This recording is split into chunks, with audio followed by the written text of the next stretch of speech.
Hello, this is Mr. Ferris. This lesson in finite math is on two-person total conflict games where you mix the strategies.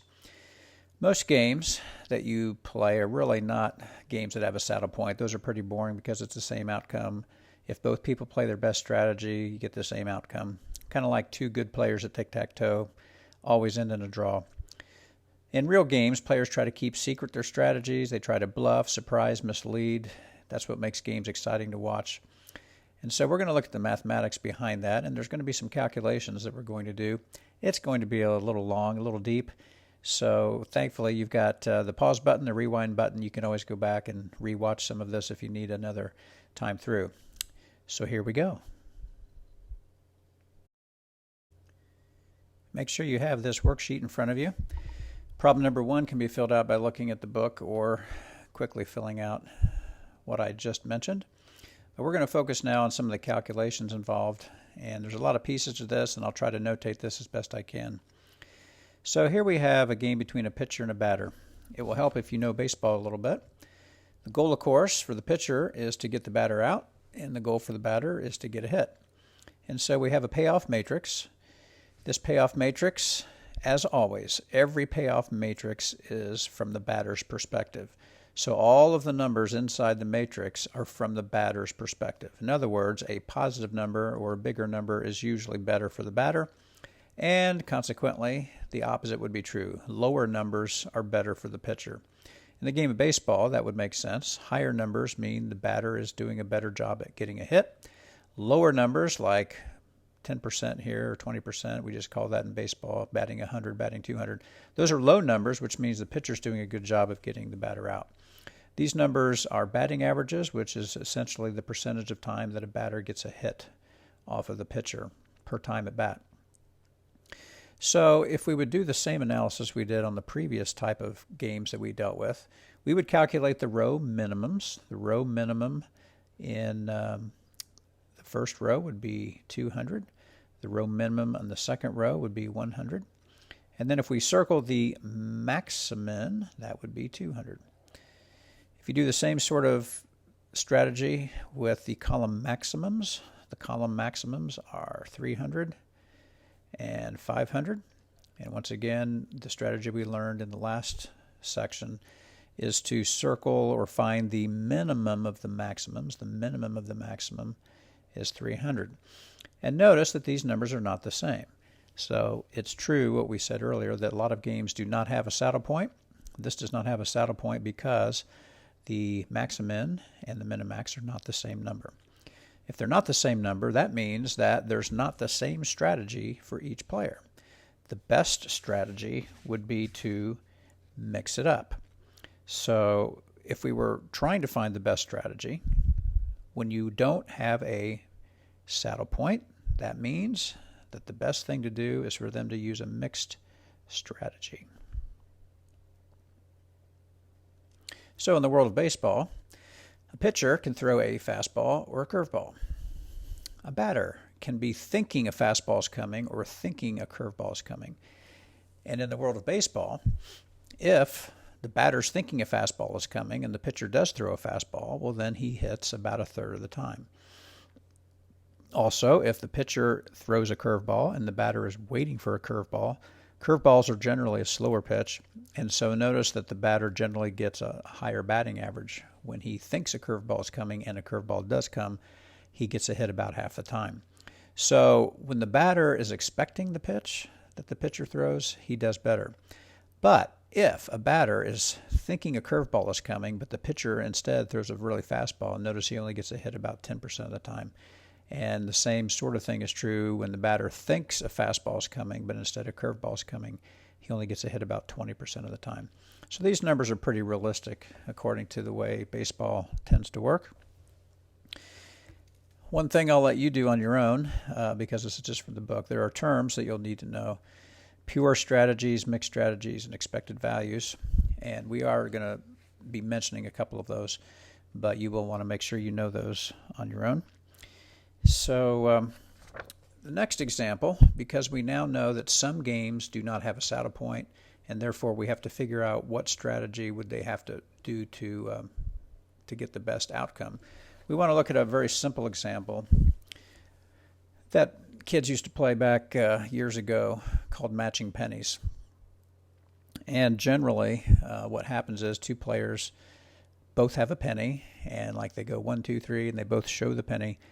And if they match, then one of the players gets to keep both pennies.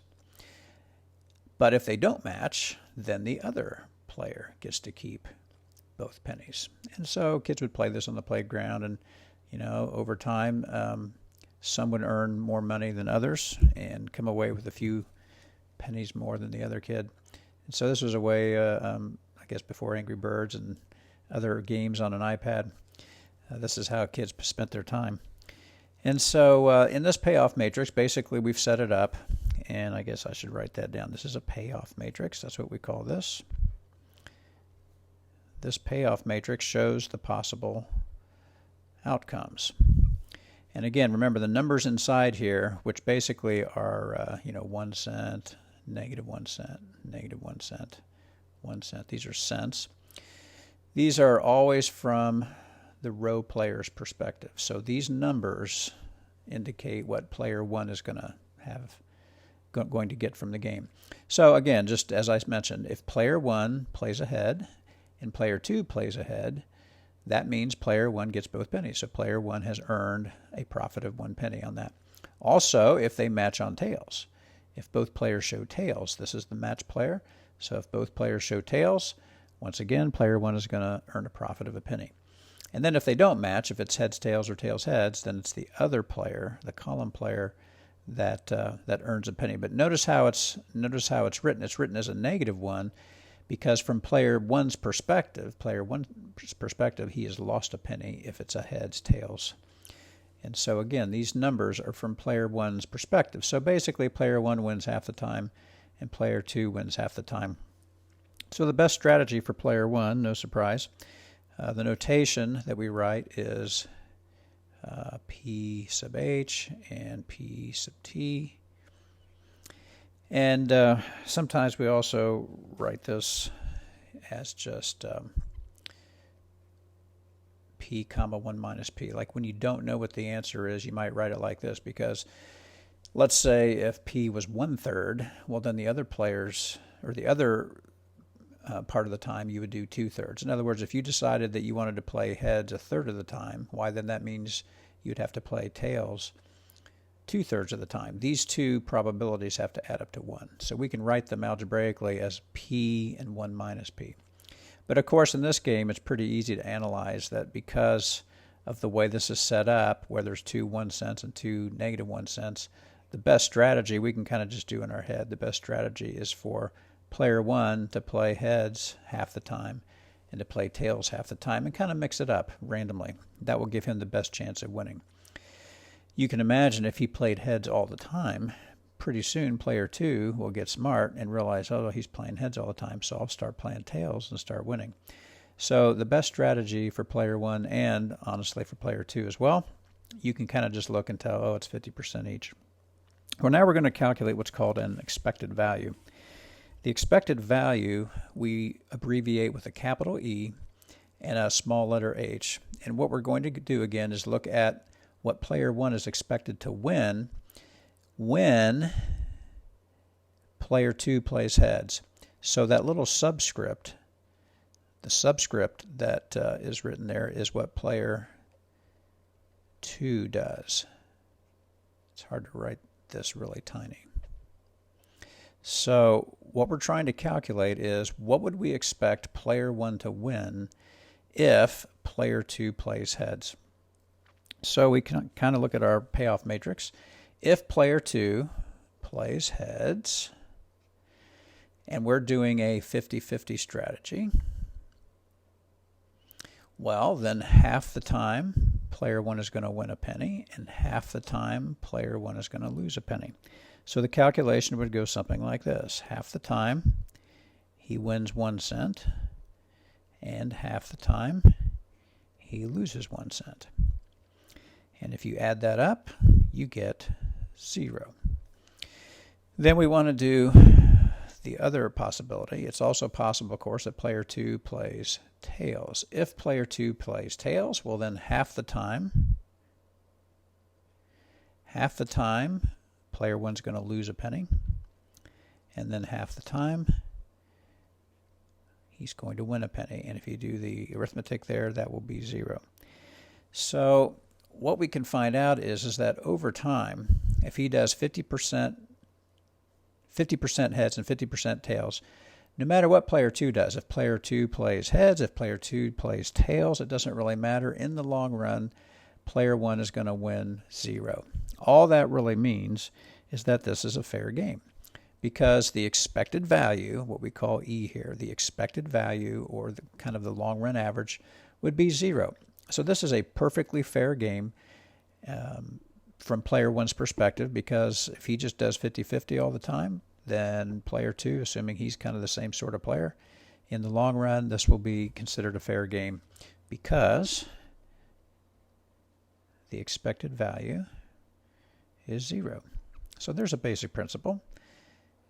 If you calculate the expected value for a game for a player to be 0, well, that means he basically wins and loses the same amount, which is kind of the definition of what a fair game is. So kind of summarizing what we just did, a player's expected value is what we're calling the mixed strategy value. It's called mixed strategy because he didn't just play heads all the time. He played heads some of the time and he played tails some of the time. That's what makes it a mixed strategy. And when we calculated that expected value of 0, why, that's what gave the game its value. And as we just mentioned, a fair game would be a game whose value is 0. Any game that's got an expected value or a fair game value, or a expected value, would be considered a fair game. Kind of hard to say. Another question that comes up, does player 2 gain anything from knowing that player 1 is doing this kind of a strategy? If player 2 knows that player 1 is kind of doing 50-50, does he gain anything at all? Nope. Player 1 gains nothing. I guess the actual answer to the question would be nothing. Player 2 does not gain any additional information knowing that it's 50-50, because he doesn't know which one's coming up. We assume that player 1 is going to play it randomly. So player 1 must not reveal his play ahead of time. That would be obvious. A lot of this is pretty common sense. If he told him ahead of time he was going to play heads, well, then player 2 would know what to play and would win all the time. So he cannot reveal his play ahead of time. That would be hopefully obvious. And then another little term, a non-symmetrical game, is simply where the row and column players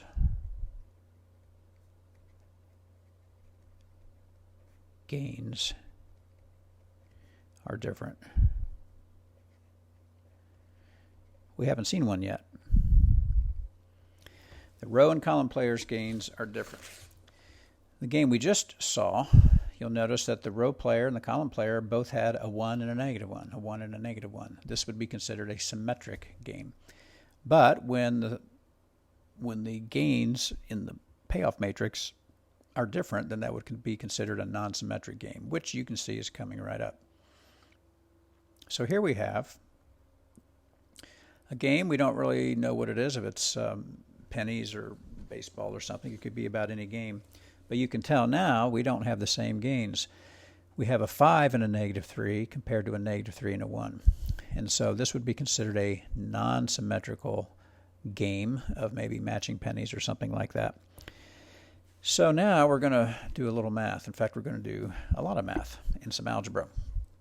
So as we think of this, what we want to do initially is look at player 1's possible strategies. And because we don't know what it is, it's not symmetrical, so we can't just say, oh, 50-50 is the best way. We don't really know what it's going to be. So we're going to say that player 1 is going to play heads P% of the time, and then it's going to play tails the rest of the time. The rest of the time would be 1 minus P. So in other words, if it turns out that P is 20% of the time, why then the other one would be 80% of the time. Whatever we get for P, we'll just subtract from 100%, and that'll be 1 minus P. So once again, it's one of these matching games with pennies, apparently, because you have a heads and a tails for both players. So the percentage of the time that player 1 should play heads versus tails, we just said is going to be, for right now, P and 1 minus P. That's simply because we don't really know what it is. We're going to have to do some algebra. So P% of the time he's going to play heads, and 1 minus P% of the time he's going to play tails. And that's what we have to presume to find out.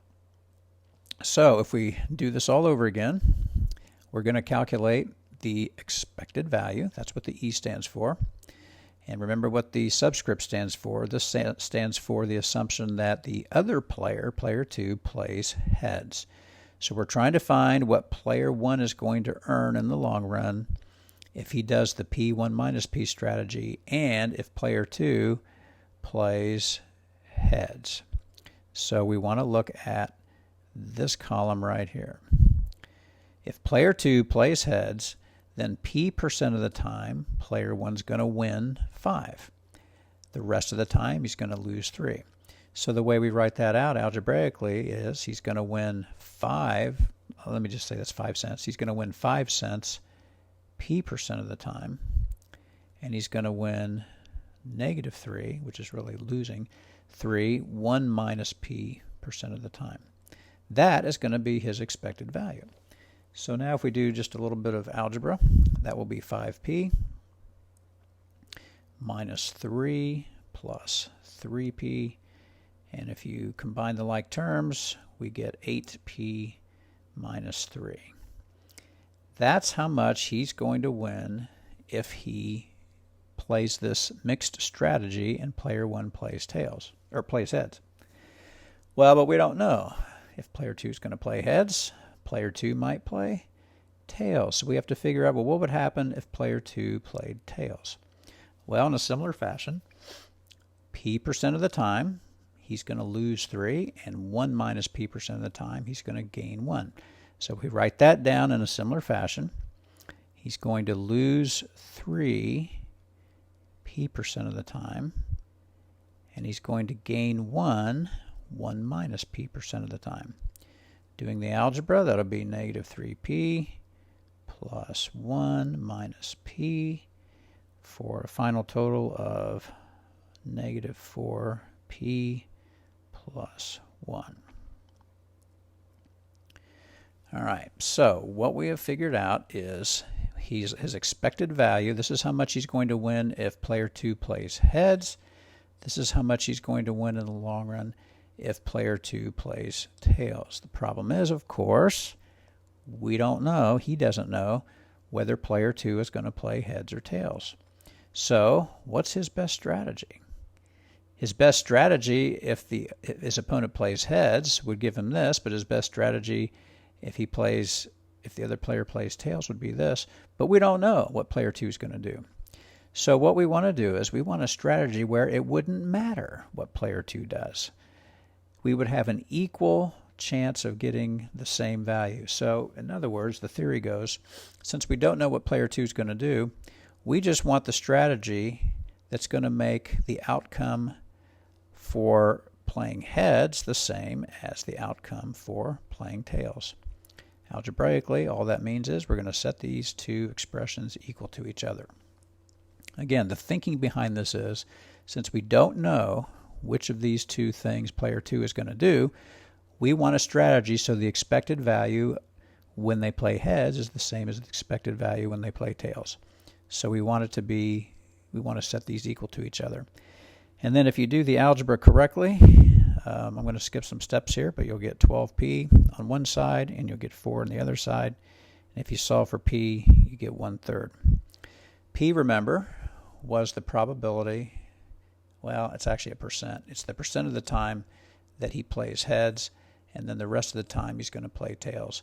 So what we just figured out is his best strategy is to play heads 1/3 of the time and to play tails 2/3 of the time. According to the math, that's his best strategy. And it will not be dependent on what player 2 does. That's the beauty of it. because we set these two expected values equal, it's not going to matter whether the other player plays heads or tails. We have the best possible gain for player one. So the question is then, all right, if he does do this 1/3 of the time heads and 2/3 of the time tails, how much will he win? Well, we already said that these are equal to each other, so it wouldn't really matter which one we plug it into. So we just need to take P, which is 1/3, and we need to plug it in to either side. I'm going to plug it into the left side and see what we get. If you plug it into the left side, that'll be 8 times 1/3 minus 3, which is 8/3 minus 3, which 3 is really 9/3. I'm going to rewrite 3 as 9/3. So really this is 8/3 minus 9/3, which is negative 1/3. So what this is telling us is that in the long run, he can expect to lose 1/3 of a penny every time he plays this strategy. So he can ensure basically that he's not going to lose that much. Apparently this is not a fair game because in the long run he's going to lose just a little bit every time. So this game is unfair. It is unfair against player one. But by playing his best strategy, I guess what we can say is he loses the least amount of money if he plays his best strategy. He can't really win much because this is not a fair game, but he can at least cut his losses. So this best strategy basically allows him to lose the least amount of money. So that's a lot of work, a lot of steps, a lot of algebra, but the thinking underneath it is really pretty logical, and I hope that you caught most of that. I'm going to let you look at page 480 and fill that in on your own because I want to focus my time on doing one more example. This will be the last one I do, and we're going to go back to that pitcher versus batter game. We already looked at the fact that there is no saddle point, and so there's going to be a mixed strategy that's going to give the batter the very best possibility, the best outcome, the best expected value. And so we're going to go through that same process. But just to be different, I thought we'd look at it from the pitcher's perspective because you can do the same thing from the pitcher's perspective. So let's do what we did on that previous problem. Let's do the expected value for fastball. But now remember, we're trying to find the pitcher's best strategy. So we're going to say that he's going to throw a fastball P% of the time, and he's going to throw a curveball 1 minus P% of the time. And we want to figure out first the expected value for when the batter is expecting a fastball. So remember, the subscript is always for the other competitor. So if the batter is expecting a fastball, then P% of the time, the outcome will be 300, and 1 minus P% of the time, the outcome will be 200. So the way we write that is just like we did earlier. P% of the time, the outcome is going to be 300. And it's going to be 200 the rest of the time. And then if we kind of work through the math, that's going to be 0.3p, I'll chop the zeros off, plus 0.2 minus 0.2p for a final simplification of 0.1p plus 0.2. This is his expected value.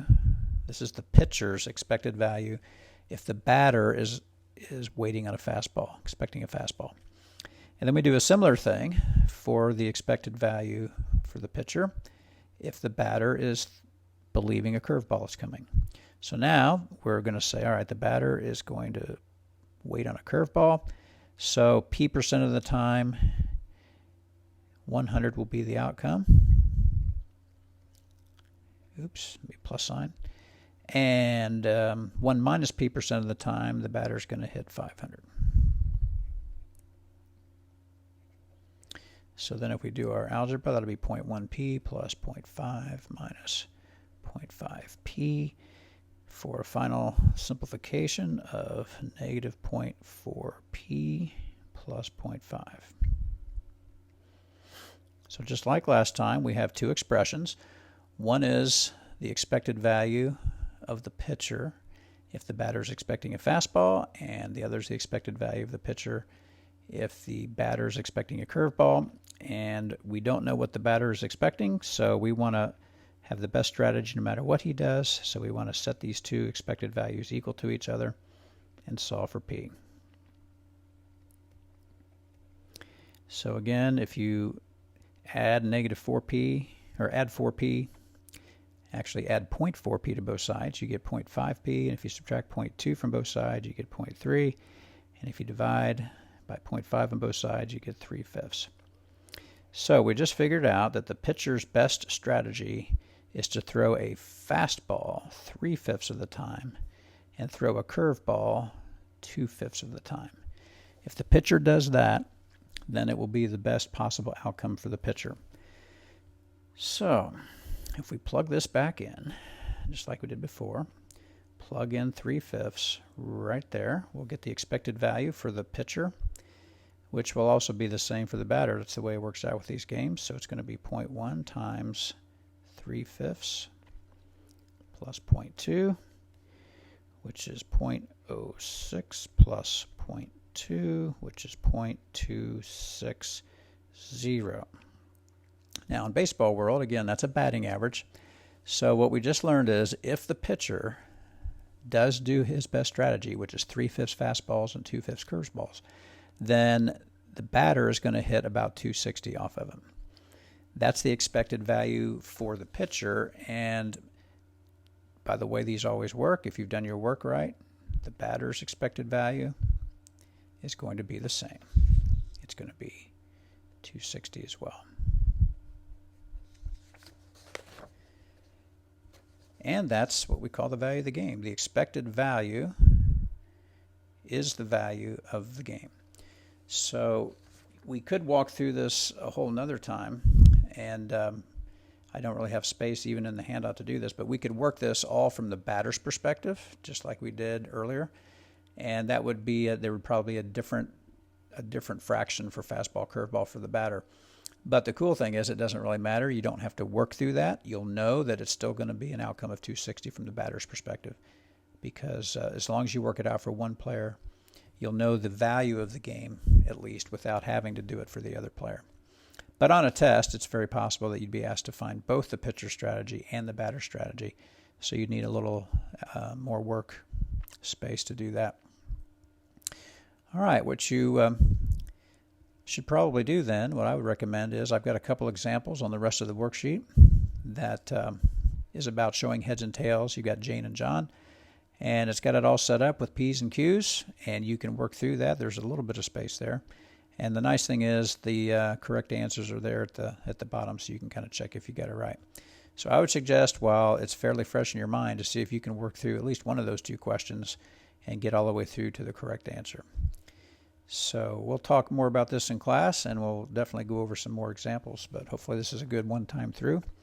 And again, as you have questions and as you go through your homework, bring your questions to class.